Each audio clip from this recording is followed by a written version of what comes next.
Shalom les amis, shalom la famille, bienvenue à vous tous sur Atmosphère de louange. La louange sous toutes ses formes, vous le savez, c'est avec plaisir que nous vous retrouvons pour un nouvel épisode et pour la question du pasteur. Je ne suis pas seule, comme vous pouvez le voir, je suis avec le pasteur Kofi. Bonjour. Bonjour papa, comme j'aime bien l'appeler. C'est un plaisir pour nous de vous avoir, papa. C'est aussi un plaisir pour moi d'être là avec vous, Merci, participer papa. à votre émission. Merci beaucoup. Alors, je pense que vous connaissez déjà le pasteur Kofi via l'émission Le Club 700, qui est une émission produite par CBN, justement, avec Maman Massi. Oui, tout à fait. Papa, ça fait combien de temps déjà que le Club 700 existe? Ça fait combien de temps que vous présentez cette émission? Alors, le Club 700 en français ou de façon générale? De façon générale, on va dire.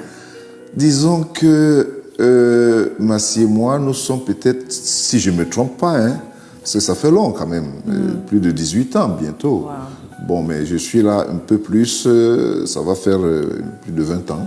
Wow. Mais le Club 700 même en français, qu'on a commencé à faire les émissions en français, c'est plus de peut-être 18 ans ou plus, quelque chose comme ça. Vraiment, bénis le Seigneur pour cette émission qui a vraiment beaucoup d'impact. Je pense qu'il y a tellement de témoignages. Moi-même, personnellement, je suivais cette émission quand j'étais toute jeune. Donc vraiment, c'est un privilège, c'est une grande joie pour moi de vous avoir. Merci. Pasteur, nous avons une question.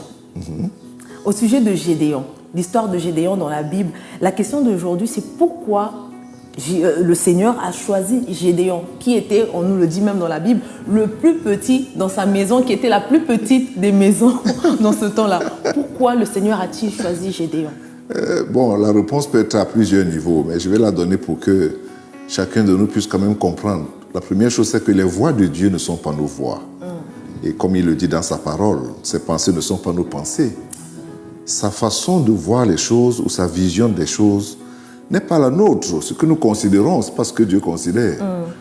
Et puis, Dieu aime les choses faibles. Si on veut même dire, Dieu aime les gens faibles.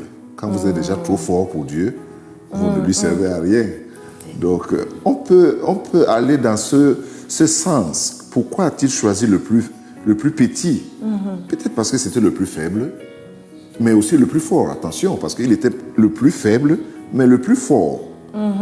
Mais on ne le voit pas vite dans les Écritures. C'est ça. Pourtant, étant le plus petit, comme il le dit lui-même, mais c'est lui qui est sorti pour battre le froment.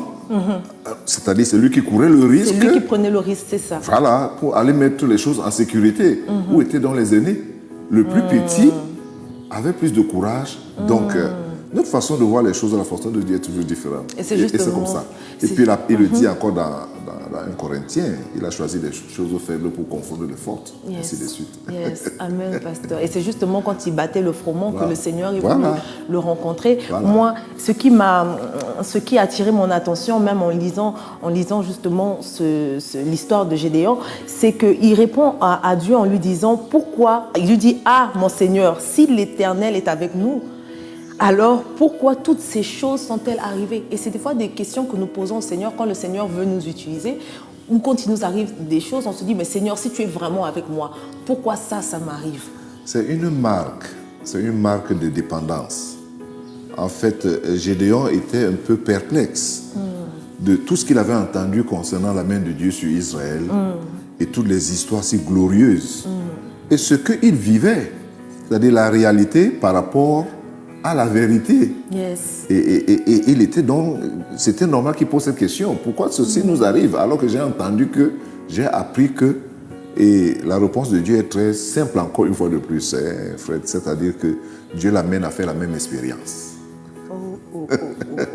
Le résultat, c'est que ce désir de son cœur de poser la bonne question, Dieu l'amène donc à faire aussi la même expérience des choses qu'il avait entendues concernant Israël. Il entre maintenant dans le plan de Dieu. Yes, il est maintenant à l'action. Ce n'est plus quelque chose qu'il a entendu, mais Voilà, c'est quelque chose qu'il va expérimenter. Tout à fait. Et par la suite, on voit bien que Dieu lui demande certaines choses. Dieu lui demande d'ôter des autels dans la maison de son père. Dieu, c'est-à-dire que c'est comme si Dieu te donne une mission, parfois que nous pensons très difficile, mais il faut vraiment passer à l'action, c'est-à-dire qu'il faut poser maintenant les actions. C'est quand on a reçu le test. Il lui a fait passer par un test. Ok, tu es disponible, ok, tu es courageux, ok, je peux t'utiliser, mais il te reste un test. Et le plus souvent, le test ne vient pas loin. C'est surtout des choses qui sont tout autour de nous, les gens qui sont tout autour de nous. les petites choses que nous aimons beaucoup, les choses auxquelles nous sommes tellement attachés. C'est là où il met un peu le doigt. Il met le doigt que touche un peu ça. Je veux voir si tu es prêt à traverser ce... Il dit, bon, ok, va et renverse l'idole de ton père. Parce que, vous voyez, la situation aujourd'hui, c'est que ce qu'on dit, qu'est-ce qu'on va dire de moi? Les gens vivent avec ce que les autres disent d'eux. Et ils n'avancent plus. Chaque fois que vous vous arrêtez sur ce qu'on va dire de vous, vous n'avancez plus. Donc, le Seigneur lui met sur ce test. Est-ce que tu es prêt à traverser sur « on va dire que ». Et il a reçu le test. Merci, pasteur. Merci beaucoup. Voilà. Plaisir. Ça a été vraiment un moment très riche. J'espère que ces réponses pourront t'aider, toi qui nous regardes actuellement. Et reste chrétien, reste in et surtout à très bientôt. Que le Seigneur te bénisse.